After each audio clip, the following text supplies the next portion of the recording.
Pas lagi nyapu, tiba-tiba Mbak Nur ini kayak denger suara langkah orang jalan gitu. Tapi dia tuh mikirnya itu tuh gue yang jalan ke arah dia. Akhirnya dia tetap lanjut nyapu sampai akhirnya dia mikir, kok langkahnya gak sampai-sampai ya.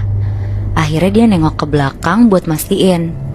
Pas dia nengok ke belakang, gak taunya ada nenek-nenek yang selama ini datang di mimpi Mbak Nur. Terus tiba-tiba nenek-nenek ini tuh lari kenceng banget ke arah Mbak Nur, masuk ke badan Mbak Nur. Disurupin Mbak Nur ya? Iya, masuk, bener-bener masuk. Oh shit. Di situ posisinya gue tuh lagi nonton TV, Moy. Sendirian tuh gue. Terus gue hilang fokus gitu gara-gara denger ada suara Mbak Nur tuh lagi teriak-teriak di halaman depan rumah gue. Akhirnya gue jalan lah ke depan rumah. Karena gue penasaran, gue lihat halaman tempat biasa Mbak Nur nyapu. Tiba-tiba gue lihat pakai mata gue sendiri, Mbak Nur ini tuh kayak orang kesurupan, matanya merah melotot, jalannya tuh bongkok, terus ngeliatin ke arah gue sambil jalan ke arah gue. Di situ gue panik banget, gue lari masuk ke dalam rumah manggil bokap gue.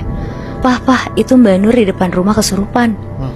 Akhirnya bokap gue keluar rumah ke halaman depan.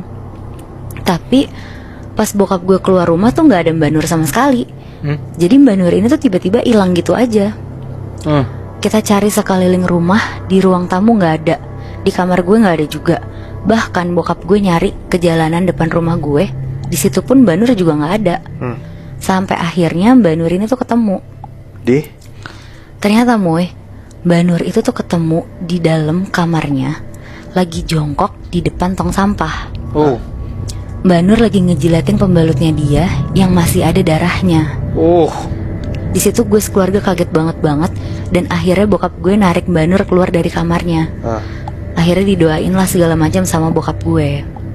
Di situ bokap gue ngomong, kayaknya Mbak Nur ini digangguin karena dia lagi dapet dan dilihat dari tempat sampahnya, Mbak Nur kalau buang pembalut tuh nggak pernah dicuci, Moy, Bi. Jadi cuma digulung-gulung sama dia, terus dibuang ke tempat sampah kamarnya dia. Dan ternyata sosok nenek-nenek yang ngerasukin Mbak Nur itu salah satu penunggu rumah gue yang marah karena tempatnya dikotorin. Oh shit. Berarti sebenarnya alasan dia masukin ke badan Mbak Nur itu bukan karena Mbak Nurnya gangguin ya? Iya. Emang karena Mbak Nurnya jorok gitu menurut gue ya? Iya benar tapi benar. Tapi gue baru inget deh, dari cerita sebelumnya lu pernah bilang kan kalau emang bokap lu tuh bisa ngerti hal kayak gini. Iya benar.